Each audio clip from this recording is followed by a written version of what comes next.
Hello, you're listening to Shoot the Hostage. My name's Sarah, and together with my partner Dan, we are a movie podcast where we talk about 8 different films per season based around a specific theme. Now, if you're hearing my voice, that means it's my choice of theme this season. But before we get stuck in, I do want to mention we get quite spoilery, so please bear that in mind. We don't want to ruin the film for you, so if you haven't seen it, maybe go away and then come back. If you like what you hear and you would like to help us out, there are a number of ways you can do that. The absolute easiest one is to just recommend us to a friend. If you want to go the extra mile, a 5-star review on Spotify would be hugely appreciated. A review on your podcast player of choice would also be hugely helpful. And if you really, really want to help us, we've got a Patreon, which is £3 a month, and you get access to a ton of extra content in the form of reviews of new cinema releases, new streaming releases. You get to see the lineup of the season ahead of time, and we do a wrap show at the end of every season. But all of that aside, I just want to say thank you for listening, and let's get stuck in.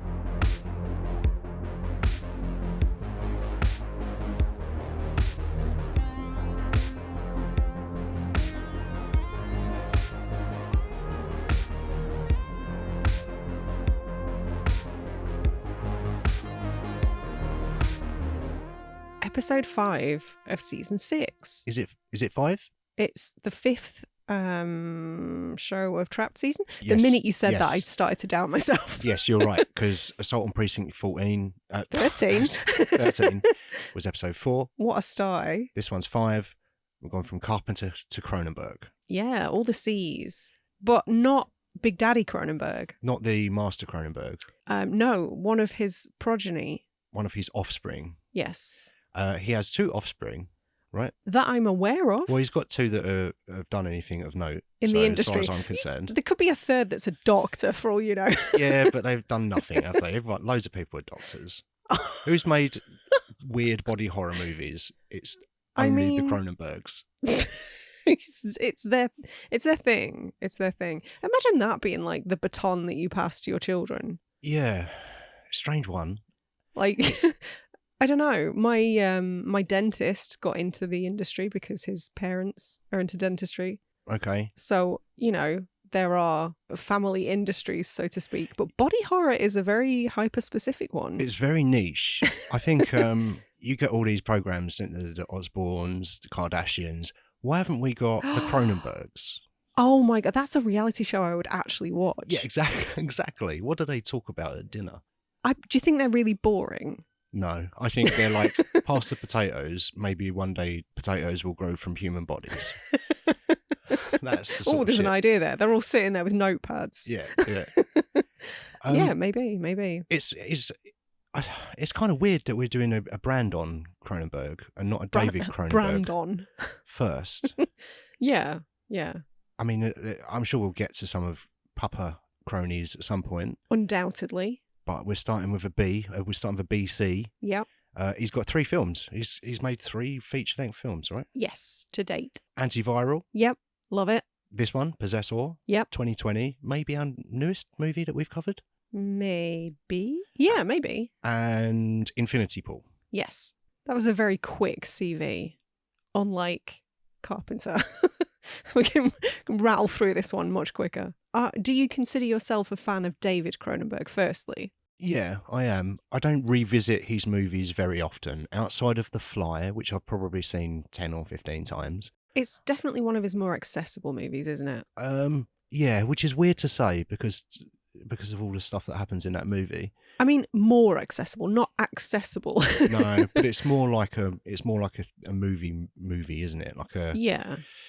I don't know, it's got like a lot of theatricality to it. I watched Existence the other night on my mobile telephone. Did you? I was in a hotel, yeah. I thought I'll bang in a Papa Cronenberg. And it is very weird. Like, obviously they're all weird. There's always some kind of weird setup or weird conceit that's going on in those films. But that one is odd for other reasons as well, just like the casting and the accents and the stuff and the things that are going on in that movie. It makes sense, but it's more weird that way. I haven't seen that in years, you know. That might have been the first Cronenberg movie I ever watched, embarrassingly.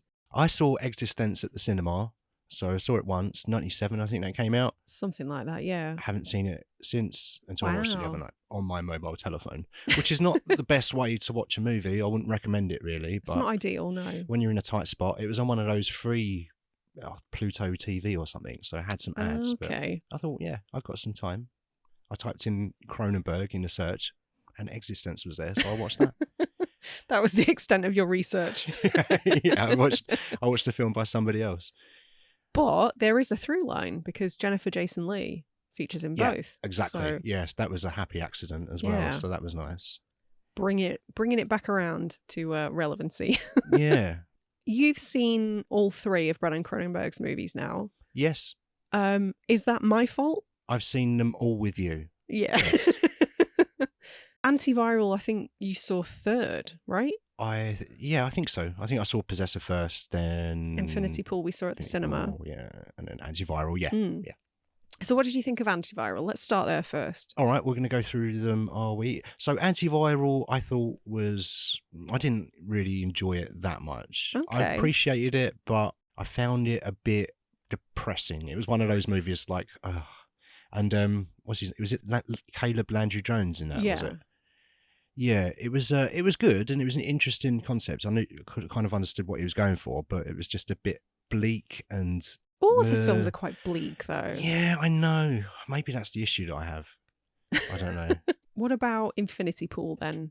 Yeah, quite liked Infinity Pool. Such glowing praise. Quite liked it. Yeah, it was all No, right. I did. I enjoyed that. I think I gave that 4 stars or something when Did I saw it. you? Yeah, 4 stars is strong. It is strong. Yeah. You sound really underwhelmed, but then 4 stars. It was all right. 4 stars. Can you see the progression between the 3? Like, do you think he's sort of getting better with each film, or? I would say definitely Possessor and Infinity Pool for me were probably. I don't know really. Maybe they are better in quality. I didn't really think about it when I was watching them, so it's hard to say. But maybe You can sort of see a slight budget jump between each one, I think. Yeah, that's fair. There probably is quite a jump between those because I think his films are still considered pretty low budget in the grand scheme, though. yeah, Possessor definitely was. 2.5 million, I think Possessor was. Something like that, yeah, and it did really poorly, didn't it? About 900,000, I think I read somewhere. Oof. But it was Ouch. it was a pandemic movie, wasn't it? Or slightly after 2021. Yeah, I think it would have been. We're not yeah. going to cinemas. It's maybe did we watch it on streaming? Did we rent it? Or No, I think I blind bought you it. blind bought it, right? Yeah, because I'd heard such good things, and I loved Antiviral, yeah, so it was a no-brainer for me. you love Antiviral. I do. I don't know why. I think he's got such an interesting mind. What is it about? Is it the idea in Antiviral? Maybe let's not spoil it for anyone that's not seen it, but the setup, I guess, is centered around having a cold. Which I can definitely relate to this last couple of weeks. Yeah. I don't know, to be honest. I think it's definitely part of the appeal is that his films feel very kind of hard sci-fi, but the reality feels really close. Yeah. If that makes sense. Like Possessor, for example, obviously, I mean, I think I asked you when we were watching it, like, is this in the near future or is it an alternate reality? And we kind of ascertained from the tech that it was an alternate reality, which I think is a really interesting choice, and we'll come back to that. But I feel like his films are so grounded and grimy and feel quite real, but there are elements of them that feel very, very sci-fi. And I think that's interesting. Not a lot of people are doing that. I think sci-fi tends to be quite fantastical, and the worlds within sci-fi tend to look quite different to the ones that we recognise. Are you talking about Star Wars? Well, I suppose it's yes. a shitty point to make after just having covered Ex Machina, which you know. Yeah, but not there's not many. You're right. Yeah, not many with enough of a budget. You get a lot of really cheap Amazon stuff, don't you? You scroll through Sci-Fi and you're Channel. Like, yeah, the Simulation Giant or whatever. Like, Yeah. what's this? Made for $5,000 in 2022. Yeah, I've watched a few like that. So it is nice to see something with someone with an original idea get some money to make something. And I think the fact that he sets them in worlds that largely resemble our own makes them even more unsettling. Maybe that's kind of the thing that I have trouble with, really. In Maybe what if it just feels sense? a bit too real. Okay. Like with going back to Papa Cronenberg again, like Michael Ironside looks at someone and their head explodes. It's like it's such a far-fetched, ridiculous concept. I believe that Michael Ironside could do that if he concentrated his powers. I'd let him do it. Don't want to, come on, you don't want to live forever. No, I mean, if you're going to go out, what better way? Yeah, exactly. And, you know, other things like The Fly is just, you know, ridiculous concept again. I guess Possessor is kind of a ridiculous concept in itself.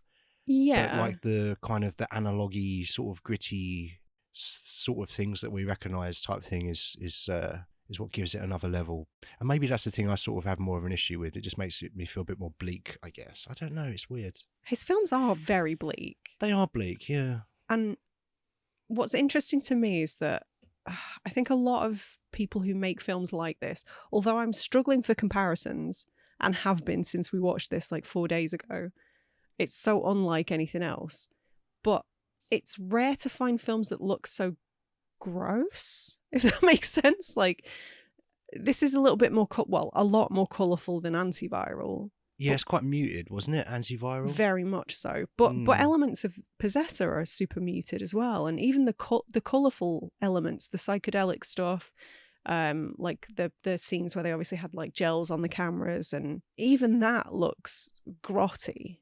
Yeah. If that makes sense. Normally you associate bright colours with joy, you know? And in here it's just, ugh. I do quite like that though. I think the colour palettes that he chooses are quite interesting. Yeah. And I think a really good example of that is, with specific reference to Possessor, is the scene where, is it Tassia? Tassia Voss. Tassia Voss, where she's standing outside Andrea her... Riseborough. Oh, I love Andrea Riseborough. Yeah, No, we'll get to that. Yeah. But where she's standing outside her partner's home, her former home? I guess, yeah. Martin, is it Martin or sure. Michael? Mark. Yeah, Matthew. I don't have a clue. One of those is probably right. Christopher. If we just keep saying with an M, I'm sure. Right, okay. But yeah, when she's standing outside, it looks so grim. It looks like Sheffield. Yes. I was figuring out a way to sort of say that. Like, I'm from the north and it looks super familiar to me, but I'm assuming it was filmed in Canada. It was shot in Toronto, yeah. Yeah, that makes sense because obviously the Cronenberg family are Canadian. It was meant to shoot in London. Was it really? Yeah. It was meant to shoot a few years before it actually began principal photography. It was meant to shoot around 2016. Funding fell through and then ads changed to Canada for I don't know what reason, but they did. Tax breaks, maybe? Yeah, I'm sure maybe they I don't know, some things changed with the production and, I don't know, budget changed. Maybe they got some more money from tax break, like you say, from the Canadian government. Interesting. Okay. But yeah, so it was in this weird gestation period for ages. I think like 7 or 8 years or something. Huh. I know between Brandon Cronenberg and DOP Kareem Hussein. Yes, yeah. They're quite good pals, and they were sort of collaborating and trying to make this and refine it. And every time things didn't work out the way that they thought, they sort of went back to it and came up with new ideas and kept refining it. So yeah, a bunch of stuff changed, I think, from kind of inception to actual principal photography. But by the time that they started shooting, I think it was like, I don't know, it was a super quick turnaround once they started. Okay, I think I read that it was like 20 something days of shooting, or I think probably about 5 weeks. Okay. So about 30. Yeah, maybe it was 20. 20 seems... It seems low, doesn't it? Yeah. I say, it's... You might be doing 28-hour days, though. Yeah, true. Yeah. But yeah... Double banking. Triple banking. Is that what that's called? Yeah, when you work in shifts, yeah. You might have like a second unit crew come on for a second shift. Oh. And then if you've got all of the money, you could do a third unit crew for another shift and just work 24 hours a day.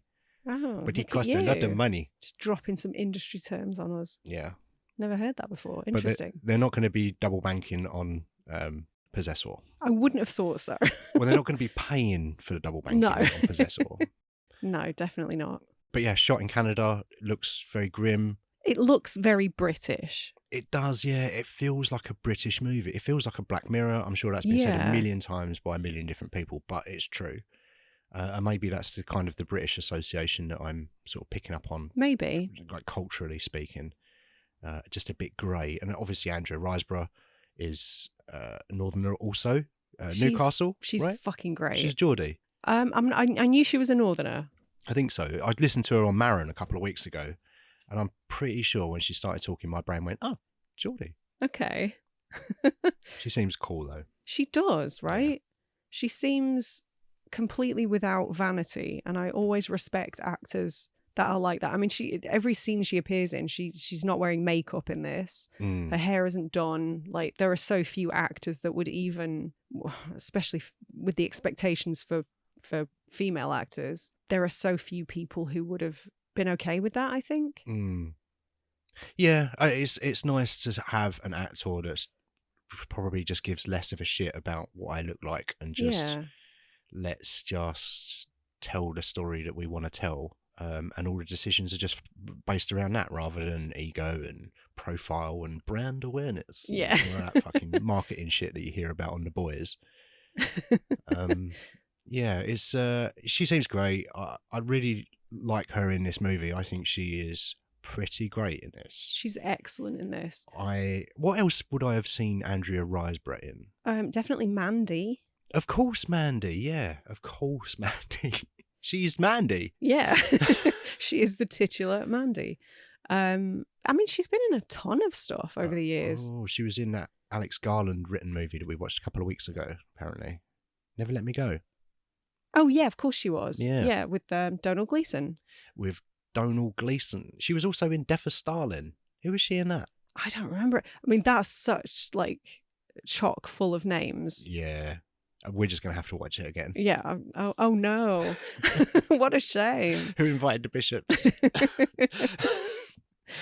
She was in Amsterdam. Oh no. Yeah, everybody was in Amsterdam and it was just terrible. I'm beginning to think David O. Russell just has dirt on everyone in Hollywood. Well, he's a massive twat, isn't he? But that's what I mean. He must have dirt on people to keep persuading them to work with him.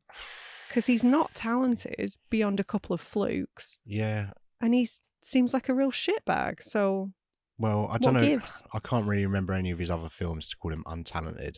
Three Kings was all right. I don't think I made it through that movie. Oh. The problem with that movie is that it came out when I was 14. I was like, a war movie with George Clooney, and I watched it. I was like, this is not what I expected. Oh, I got to think about shit. No. And I've never gone back to it, but I suspect I might get something from that now. Yeah, maybe.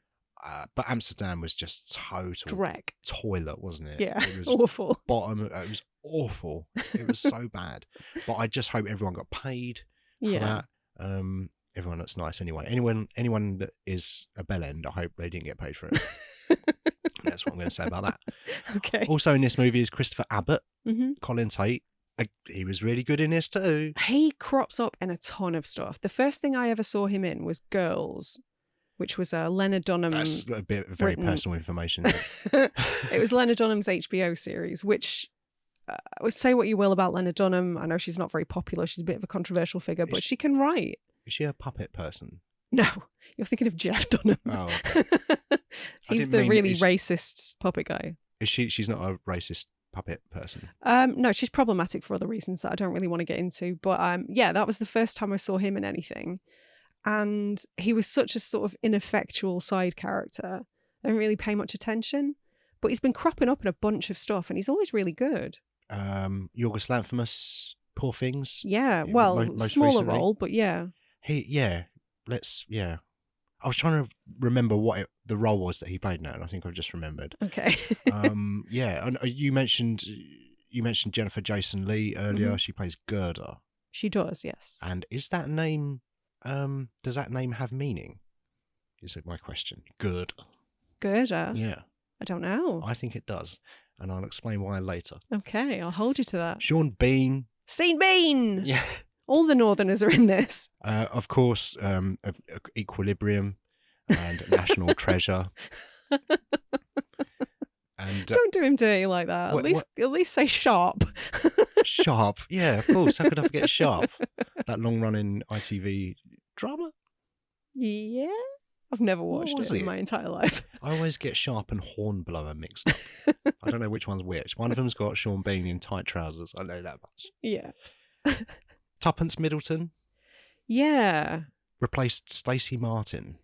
Who's Stacey Martin? Stacey Martin was in The Imitation Game, which keeps coming up. I don't think I've seen that. Oh no. Or hang on. Or maybe, no, hang on. I've gotten this wrong. I think Tuppence Middleton was in The Imitation Game. I'm mixing up my notes here. Okay. Maybe let's just cut all this bit out. Someone was in The Imitation Game. It was Tuppence Middleton or Stacey Martin. I know Tuppence Middleton was in Jupiter Ascending. Oh, really? I remember that much. No. Yeah. Oh, no. That gem. It's not a huge cast, but everyone's very memorable. I would say Jennifer Jason Leigh gets maybe the least amount of screen time. But she's still great. Well, I don't know. Maybe Sean Bean does, because he's only in a couple of scenes, really, isn't he? But yeah, I think Jennifer Jason Leigh's really good in this. And watching her in Existence the other day as well, I also enjoyed her performance in that. And it struck me that maybe she's someone that I've kind of underrated for so long. And I'm kind of like, oh, I want to go back and watch some more Jennifer Jason Leigh shit. Do you think? Yeah, maybe. Because she obviously worked with Papa Cronenberg and she worked with Baby Cronenberg. She chooses some interesting projects. So I can't think what else she's done at this point. Well, one of my forever favourites, Fast Times at Ridgemont High. She was a baby in that. Was she? Not literally. Just a young person, Yeah. not an actual baby. No. Right, okay. I just want to say a very quick shout out. You've kind of covered most of the cast, but I also want to mention Gabrielle Graham, who plays Holly, which is the first character we see. Yes. And right, actually, okay. she's absolutely brilliant. Does she even have any lines? I don't really remember, but the scene where obviously the film opens and one of the first things we see is some close-up gore because, you know, what better way to hammer home that this is a Cronenberg movie? And later on in the film, we learn that what she's doing is like recalibrating. Yeah. Where she puts the pin thing in the top of her head. And she's sort of looking in the mirror and running through different emotions, and she looks really pained, and it's brilliant, genuinely brilliantly portrayed. Yeah. And then she goes into this event and it becomes very obvious that she's supposed to assassinate somebody, but she sort of goes off script. And instead of using the gun that she's been provided with, she stabs somebody quite a lot of times. Probably one of the goriest stabbings I've maybe ever seen on film. Yeah, it was there was just a lot of them. There were a lot of penetrations and a lot of blood and claret running all over the place. It was very aggressive, very feral. And it felt quite real. Yeah. Like, and the sounds, like the squelchy sounds when the knife's going in. It was, it's quite tough to watch. First of all, the change in emotions that you see on the face definitely benefited more from watching this the second time round. Agreed. I would say. Because I sort of knew what the movie was about. I didn't necessarily know what the movie was, but I knew what it was about. I obviously realised what was happening in that scene. And she's obviously recalibrating to Tassia, who's controlling Holly. And then, it's just really good because she doesn't want to use the gun. She wants to use the knife. Oh, we're dealing with a psychopath here. Do you think do you think it's... Do I think she's a psychopath? Well, yeah, obviously she's a psychopath, but do you think it's evidence of her psychopathy that she chooses a knife over a gun? Yeah. I think it's more to do with the fact that she's struggling with what she's doing. It's easier to use a gun, though, than to stab someone 78 times and then rub your hands in their blood. Yeah, you get a better workout doing the stabby thing. But yeah, obviously, straight after that, she puts the gun in her mouth and says, "Pull me out," but she can't shoot herself. And effectively ends up doing what's become disgustingly known as suicide by cop in America, and getting shot. But that sort of becomes a recurring thing. She really struggles to use the gun. I'm not sure that struggle is necessarily to do with her not being able to pull the trigger. Okay. Is that what you think? Yeah. It could be that. I don't think it gives you any answers, and that's maybe one of the good and bad things about this movie. I don't know. But, yeah, I mean, you could read it like maybe she's just not connected enough that the person is able to prevent her from pulling, the other person that she's inhabiting is able to prevent her from pulling the trigger. Because you see that struggle, like she's kind of... You do, but do you not think that's more evidence of the fact that Tassia is struggling to hold control because of the ties that she's got in the real world? I mean, the whole film is effectively about Gerda sort of feeling like Tassia's heart isn't in it because she's got this ex-husband and son that she's trying to rekindle a relationship with, and these ties are preventing her from being a true psychopath, I think, or sociopath, whatever you want to call it. Gerda's intentions, motivations lie with the company. She wants, her only interest is... She wants an effective assassin. A perfect and that's assassin with no emotion, no friends, no family, nothing to pull her back. Yeah. But I kind of think that, to me, Tassia wants that. I think she's a psychopath. I think that she doesn't want... I think she wants to murder her family. I don't think that she wants any of that. And she's kind of looking for a way out of it. Like she's sort of... It's tricky. Like I said, I don't think it really gives you the answers, but that's how I read this movie. I disagree a little bit. Yeah, Interesting. Good. My read on it is that she clearly does give a shit, but she's been in this sort of lifestyle, in this job for such a long time that she is losing touch with her humanity, effectively. And whenever she revisits her family, she's reminded of that humanity and it makes her job harder. I don't necessarily think she wants them dead so that she can sort of be better at her job. Yeah, spoilers, sorry. Well, we've already discussed that at the top of the show. You've seen this film? Yeah. I hope. I disagree. Okay. This is going to be a game of tennis. I think that she totally is not interested in her family at all.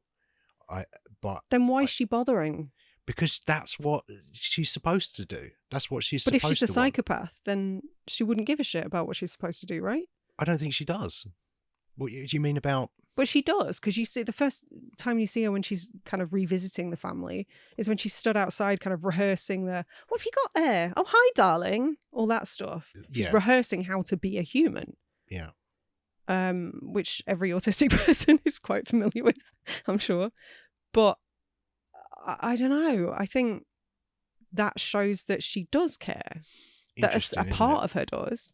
It's interesting because, like, I see that. Yeah, yes, possibly. Yeah, so it's just going through the motions, and she's just waiting for an out in your mind. She's sort of trying to recalibrate to being Tassia again. So you've got the element of her inhabiting other people and trying to just come back to who she is. Yeah. But who she is, for me, isn't necessarily what she's projecting.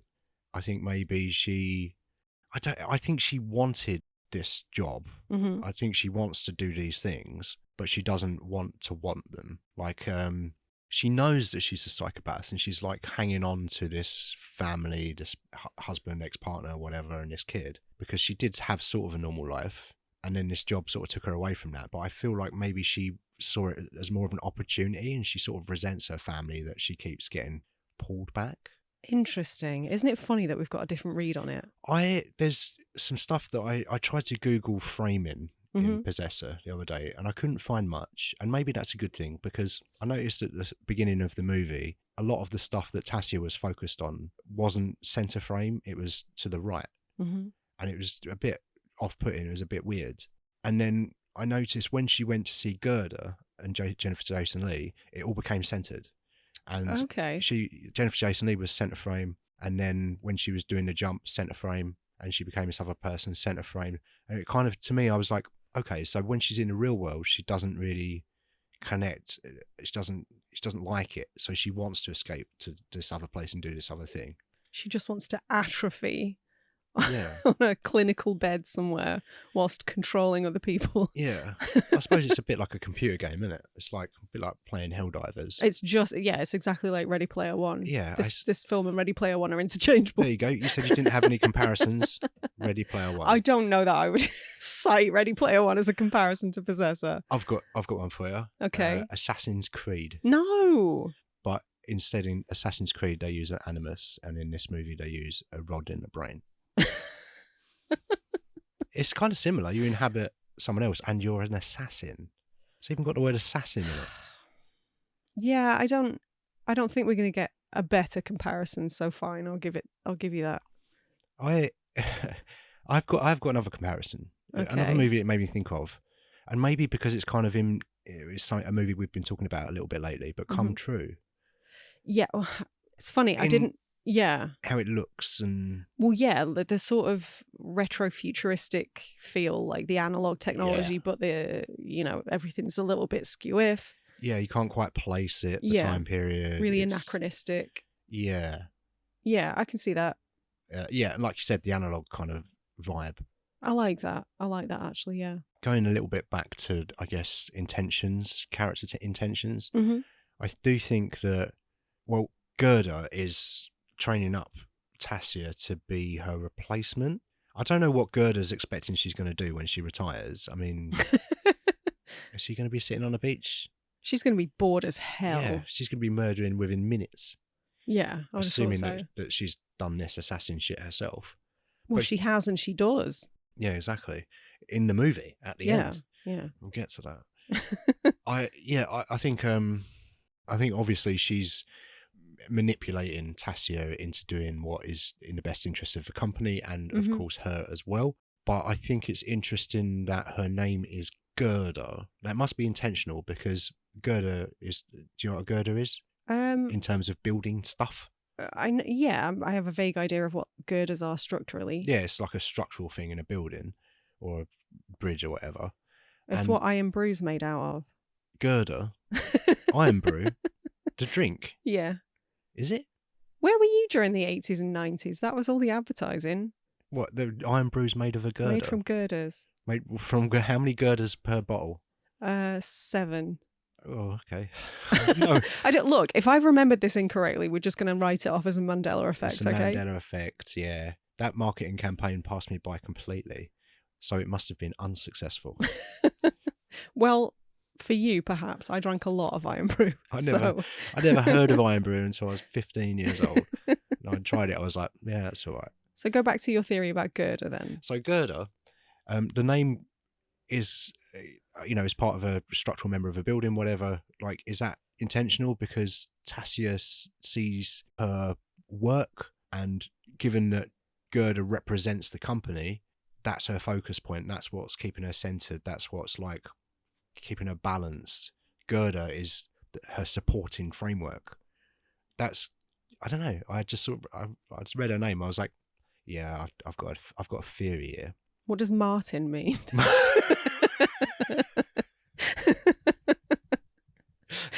I don't know, cardigan,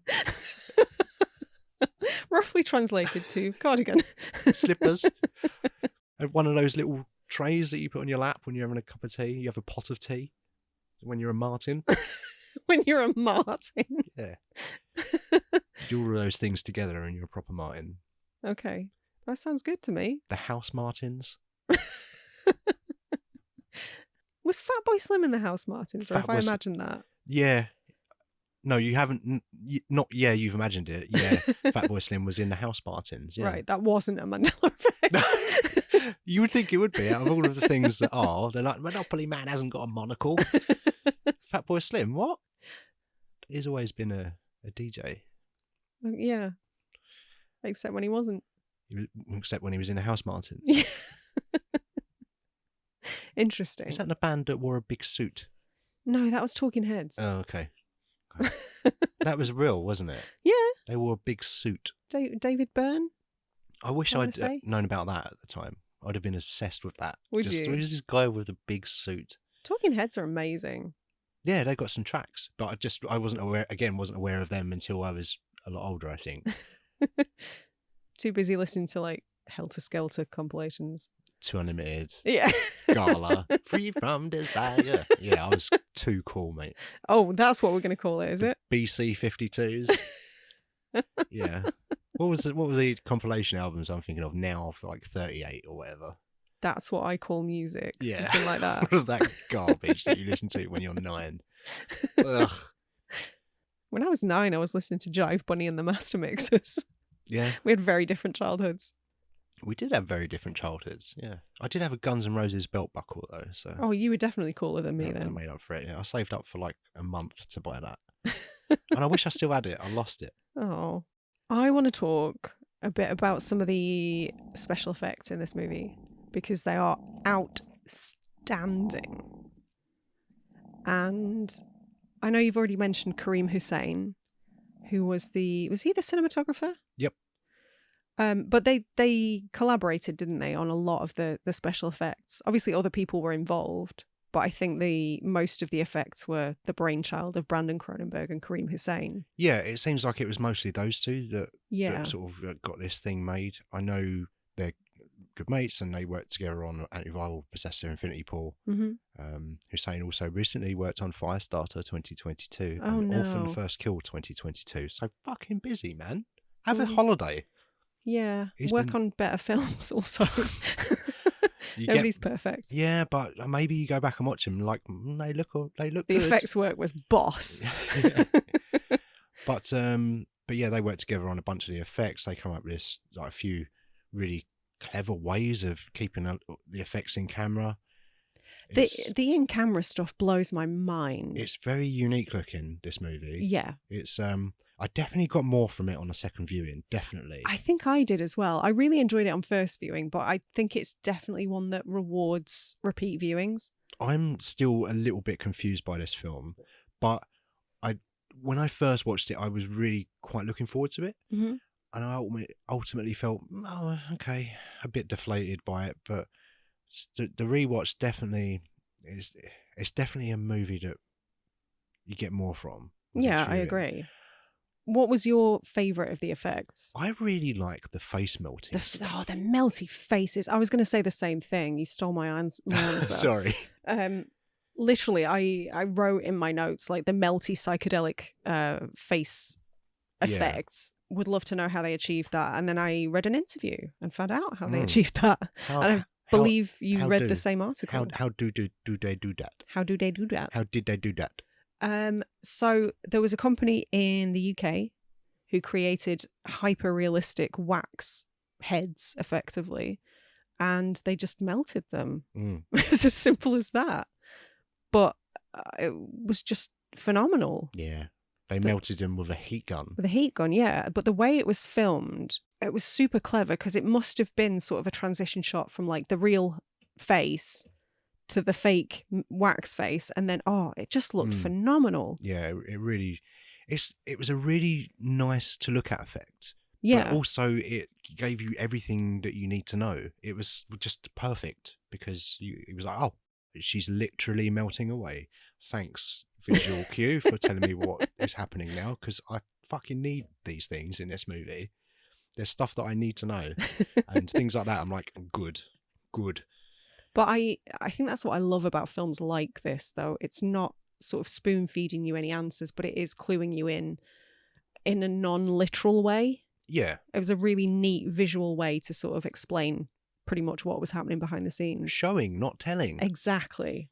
Perfect storytelling. Yeah. I love how they still made the wax heads in the UK. Yeah. Keeping the industry in this country good. But then they flew them out to Canada. I wonder if they went first class. Did they build just the heads or the entire body? It would have been just the head. I assume it was just the heads, yeah. Yeah, because it would have been double the price if it was the legs as well, wouldn't it? But I wonder if they flew them over like first class. People like stopping the head going, oh, Andrew Riseborough. I've seen all your movies. I would make the Loved you in assumption that Amsterdam. they were wrapped in something and that they weren't just open to the elements. Yeah, They weren't getting a fucking meal on the flight. No. Vegetarian, madam? What other effects do we have in this? We've got the prosthetic stuff with Sean Bean later on in the movie. That's fucking brutal, but again, really looks really bloody real. I mean, that's probably the most notable effects work, I would say, in this whole film. It is one of the most violent attacks I've ever seen on film. But Tassia's not a psychopath. She like fire poker in Sean Bean's eyeball. So this was something I was a little bit unclear on. So, remind me of Christopher Abbott's character's name. Tate. Okay. So Tate didn't seem to have any enduring love for his future father-in-law, or even his girlfriend, really. No, but he was a fucking dickhead, though, wasn't he, John Pass? Oh, yeah. Of course. I'm not saying he deserved it, but he wasn't a nice man. But because there's this sort of tug of war between Tasha and Tate over his body, yes, obviously she's a psychopath, and Sean Bean was attacked in a really disgusting, visceral, horrendous way. But was that entirely Tasha?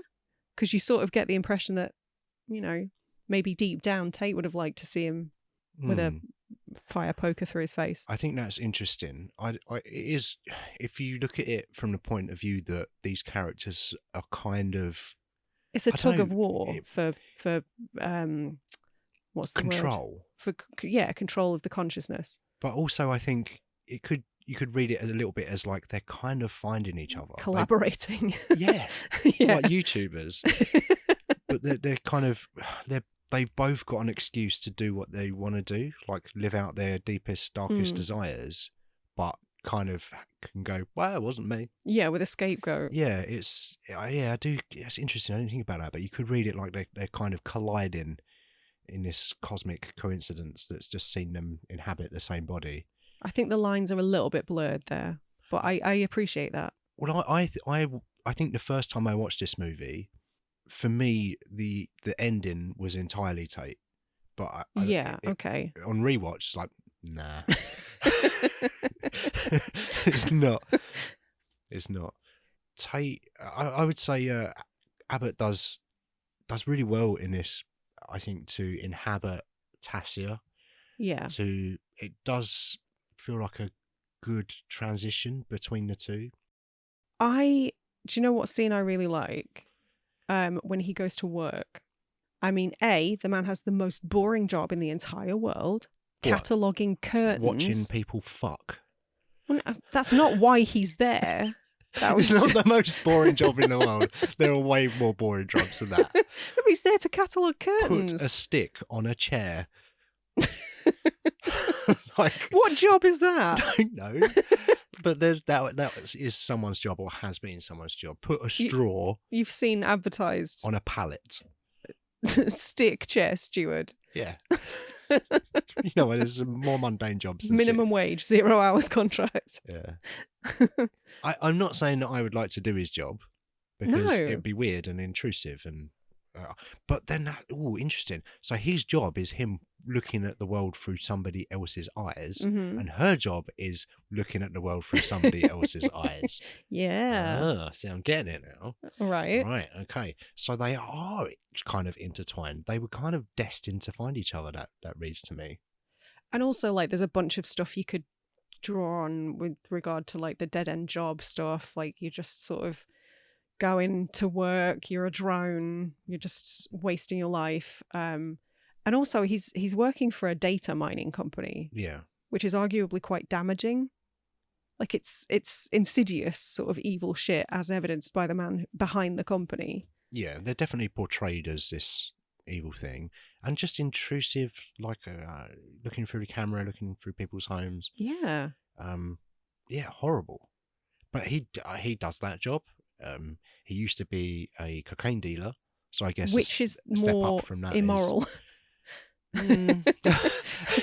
Yes. Yes. Don't want to incriminate yourself, I see. I don't know. I think his career was quite interesting and sort of pivotal to the point that they were trying to make. Yeah, it was like quite a lot of looking at stuff in this movie. A lot of, what's the word? It's voyeuristic. Oh, very much so. Yeah. I mean, on several levels, because there's that really strange scene where Tassia is inhabiting Tate, and Tate has sex with his fiance. And there's that really strange scene, which I actually read a little bit about, where you sort of see Tassia and the camera pans down, but then you see erect penis, which is one of the only scenes that was added to the uncut version that we watched. Because there are two versions of this movie. Oh, are there? Which I can't believe we haven't mentioned up to now. We've only watched the uncut version. We've only watched the uncut version, but the cut version is only a minute shorter. And there are basically two scenes. There's an eye gouge and an erect penis. But they cut that out? Yeah. This movie? Why? I don't know. They're both still 18, presumably. Yeah. That's weird. Yeah, okay. Maybe they cut those out and it's like a 12 in America. It's I like don't know. PG. I don't think so. Yeah. But yeah, I read an article, and apparently Andrea Riseborough was so up for this role and was talking to Brandon Cronenberg early on before they started filming. And Brandon Cronenberg, in the first draft of the script, had written this scene as Tate sort of having sex with his fiancée. But, you know, you see Tasha, the camera pans down, there's an erect penis. But he was How many like, times are you going to say erect penis? erect penis, erect penis, erect penis. That That's many. the rest 6. of the episode. 6. I'm going to loop it. I'm going to loop it in the edit. Do it. That can be the entire trailer. Add a few minutes onto the runtime. But he Erect removed penis. that from the original script because he was like, no actress is going to want to do that. And then he met Andrea Riseborough. They sort of started collaborating. They put their heads together, and she was like, oh, what if? And he was just like a giddy schoolboy because he was like, oh my God, that's how I envisaged this. Yeah, brilliant. So if you want to do that, absolutely, let's do this the way it should be done. So I kind of love her even more for that. She seems so game, like whatever makes the superior film. Yeah, I love it's that. all about the story, like a true artist. Yeah. Not like some wankstain from Made in Chelsea that's just wearing expensive shoes or whatever. That's a strange comparison, but sure, yeah. She's not like that. I think Andrea Riseborough is a really good choice for this movie to play someone who has issues with identity. Okay. And I think because she seems to me like a bit of a chameleon. Like she could probably do any role. Yeah. I haven't seen her in a bunch of stuff, so it's kind of not a brilliantly formed opinion. But from the few things that I've seen her in, I feel like she can probably inhabit any role and get lost in any role. It's not like you watch a thing immediately would go, that's Andrea Riseborough. You just see for me anyway, I probably see the character more than anything else. It's funny. I've just remembered she was in an episode of Black Mirror. It was funny that you sort of referenced Black Mirror earlier. Yeah. But I think, to have her portray someone that's having an issue kind of with her identity and who she is and who she's portraying that she is, who she's perceived of being, does that tie in with Brandon Cronenberg at all, do you think? And his relationship with the Cronenberg name, maybe? Maybe. I kind of got that from this viewing. I don't know much about Brandon Cronenberg as a person, I'll be honest. No, and neither do I, but he is the son of David Cronenberg. And if you're going to be making... Also, like, the name Cronenberg is so... There are certain expectations. Yeah, like he couldn't have made a romantic comedy. Romantic comedy by Brandon Cronenberg. People would just... It's got that... I don't know, you hear the name Cronenberg, and for me, it just conjures up an image of Jeff Goldblum vomiting acid onto somebody's leg. Rom-com, except the lead's got a foot growing out of his head. Yeah, now that's the rom-com I would watch. That's a Yorgos Lanthimos rom-com, isn't it? Oh, imagine if they collaborated. Yeah. Weirdest film of all time. I don't know. I feel like is he trying to say something there about his relationship with the Cronenberg name? He obviously wanted to be a filmmaker. Mm-hmm. If he didn't, that's a totally different conversation. Yeah. But he must have had discussions with his old man and been like, well, his old man must have been like, well, what are you going to do? He's like, actually, mate, I want to make weird films like you, Papa. You think he said Papa? I think he did, yeah. Father. I wonder if he's maybe rebelling a little bit against his image, maybe resents a little bit that I gather that he's probably making the films that he's interested in making, but maybe I would imagine so. Maybe he resents that he's interested in making them a little bit. Maybe. Like, oh, fucking, you all expect me to make a David Cronenberg movie. And damn it, that's what I want to do. I wish I wanted to do something else, Yeah. but I have. Yes, I love it.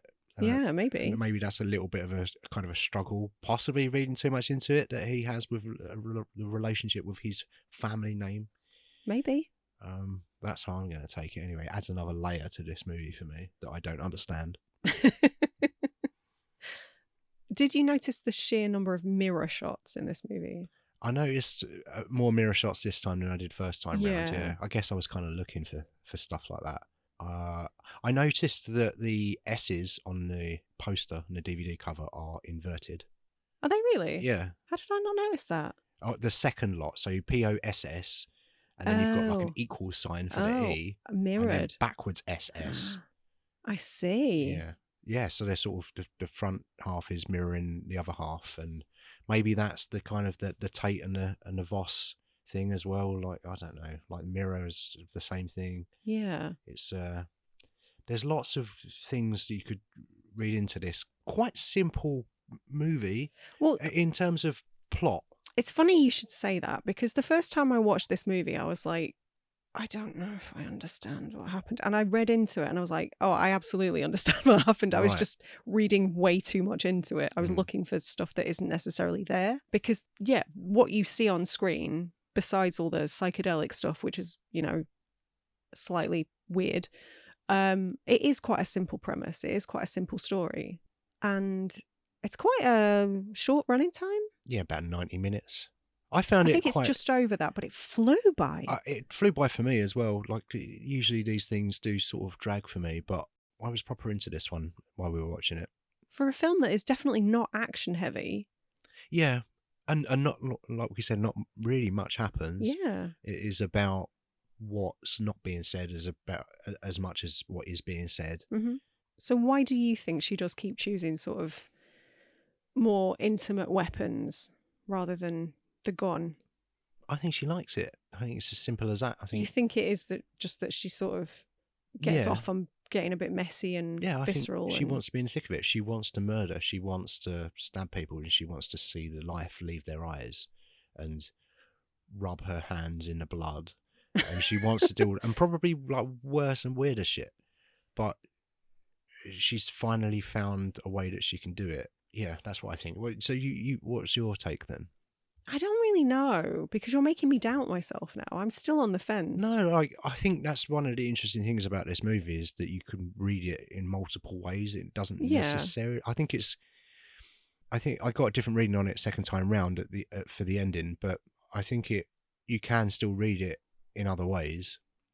You can read it kind of whatever way you want, and I don't feel like that's necessarily specific to the end. That's kind of throughout the movie. There's various anchor points in the movie that you think, oh, it could be this thing, could be that thing. I don't think it gives you those answers. I think it's one of those that you can have different opinions and they're not necessarily right or wrong.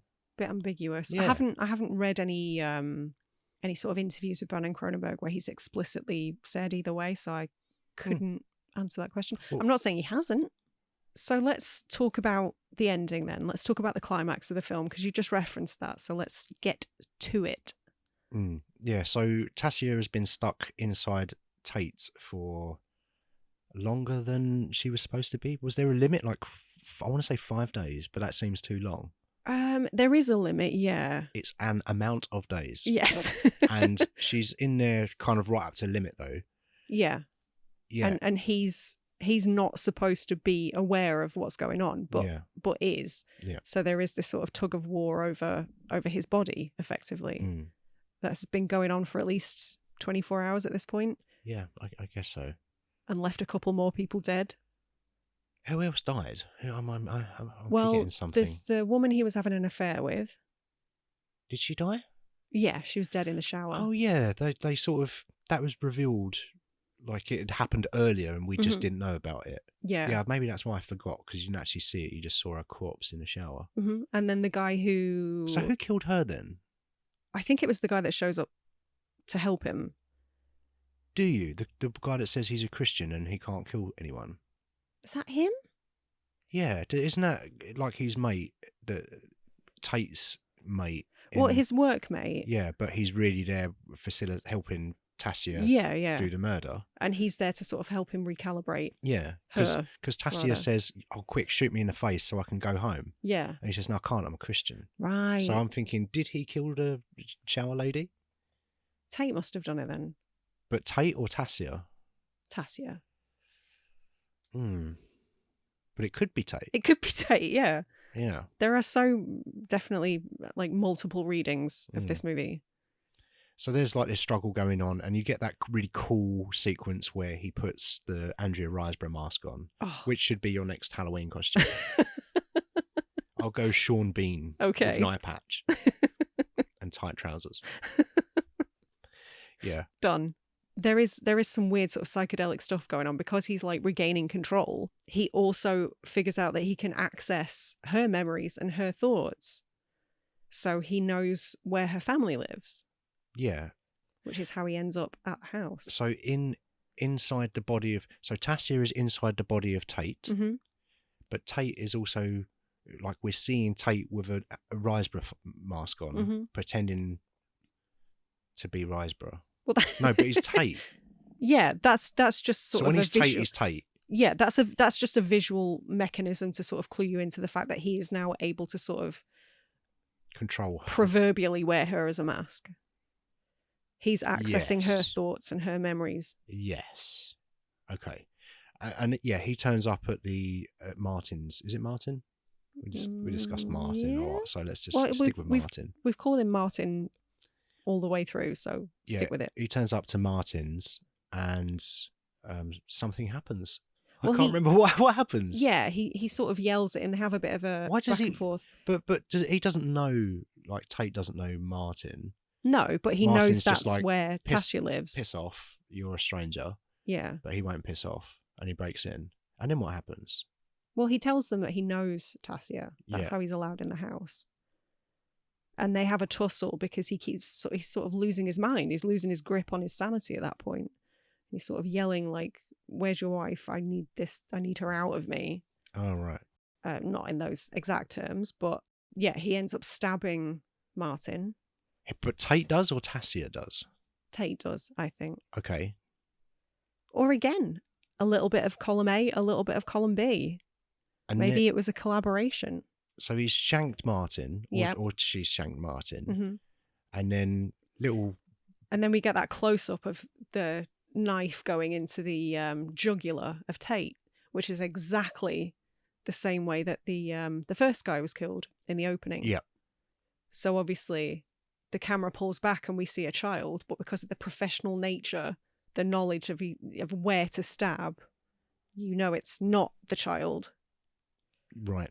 I didn't know it wasn't not the child until the child said, "Pull me out." Right. Okay. The second time I saw it. Okay. The first time I think it all just completely passed me by. I was like, I don't know what the fuck's going on. But yeah, it's interesting. I suppose the craftsmanship, the kind of professionalism that was used to assassinate this person. So the kid killed Tate and released Tassia back to Tassia body. Yes. But Tassia annoyed that baby stabbed her. No, I think it's Slash Tate him. at this point. I think Tate's just like, "Oh, you're killing me," and then shoots the kid. Right. Okay. So this is where I'm confused again, because to me, Tassia's shooting the kid. I disagree. I didn't get that. I think it's Tate. Because why? Because he's dying. He's retaliating. He's angry. His life's been stolen from him. Mm. So he shoots the child. Yeah. See, my reading, and maybe this says more about me than it does anything else, is that she always resented her family, and when she got the opportunity to take out her family, she took it because that's what she wanted. That's what the company wanted from her.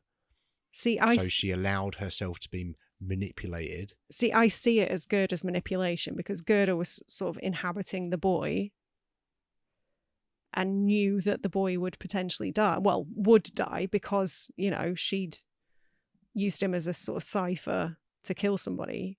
And when they say, "Pull me out," that's when they die. So she inhabited the boy knowing full well that would kill him. And then she gets her way. Yeah. I've no doubt about that. I definitely think that Gerda wants that family out of the equation. Yeah, because then she gets her perfect question. assassin without distractions. Yeah. But I also think Tassia wants that as well. And I think, to me, it's that's where her. I'm unclear. Like, she kills her husband, she kills her kid. And again, like, you can read it either way. Yeah. To me, but she's like, "Oh, I can get away with this. I can kill them, and it wasn't me." It was Tate. He was just taking over the body that I inhabited. Da, da, da, da, da. And then, it finishes and she gets pulled out. But it's interesting. The first time round, I didn't have a clue what was going on. The second time round, I was like, it's definitely Tassia. But now I'm Okay. like, oh, but it's not quite as clear cut. Given everything that we've discussed about Yeah. blurring the lines between who's who and when, it's definitely not as clear cut. But I'm sticking with my more bleak. She's just a psychopath that wants to murder her own child. That's so unusual because it's usually me with the more bleak takes. Yeah, I suppose I just feel like this movie is just about a total sociopath more than about being manipulated by the company. I think it is that, but I also think it's the other thing too. I really, really like how the film ends with their sort of, what would you call it? Like, A bookend.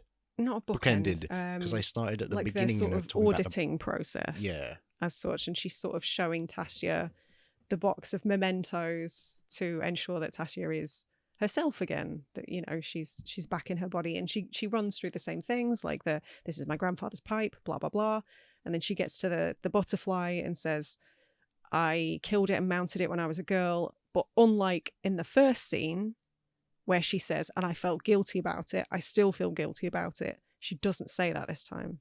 Yeah. She's free of guilt. Yes. And then we see the camera sort of pans back from Tate and the boy, and the blood is sort of pooling between them, forming a butterfly shape. Right. Okay. I didn't really notice that. Yeah. Yeah. Maybe Tate's in there still a little bit. Who knows? Do you think that I guess this comes back to, because there's a scene at the beginning where she says, like you say, I feel guilty about killing a butterfly, and at the end she doesn't say that she felt guilty about killing a butterfly. Yeah. So do you think that in the beginning when she said, I do feel guilty about killing a butterfly, that was truth? Yeah. That's why I doubt that she's like a sort of full-on psychopath. I sort of read it like she was just saying that because that's what she's meant to say. She doesn't necessarily feel that stuff. She doesn't necessarily want the family, but she's going to do it because that's what society expects of me.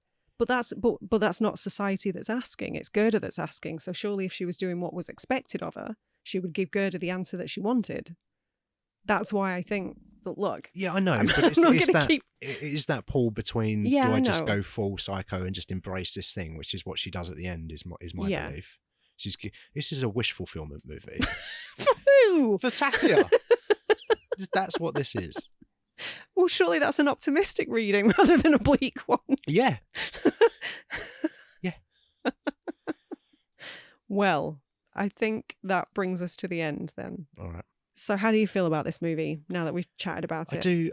I do quite like it. I think when I first saw Infinity Pool, I think that jumped right up to the top of my Brandon Cronenberg list. Okay. Did enjoy that a lot more than maybe I let on earlier.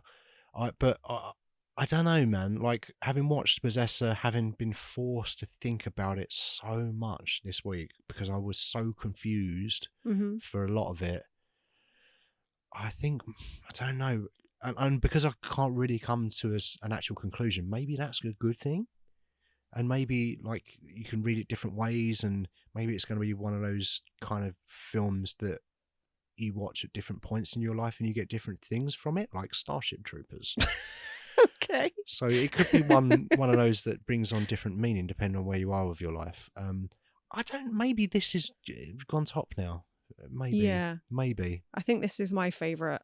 And as much as I love Antiviral, that's at number 3. But Yeah. I think all of his movies are great so far, and I'm super stoked to see what he does next. Yeah, they're interesting. They are interesting. I want to see a week. You know, when you've got we had Barbenheimer. I'd like to see a week in the summer where you've got a Brandon Cronenberg movie and a David Cronenberg movie out, and you can go and double bill them. That might be fun. I don't think that's as marketable. Because Papa is still working. It was the last film that he watched, Crimes of the Future. Crimes of the Future he released, yeah. And then you've got this guy. Yeah. And Caitlin, who's got a movie coming out this year. This year, is it? This year, yeah. Another Cronenberg. Yeah.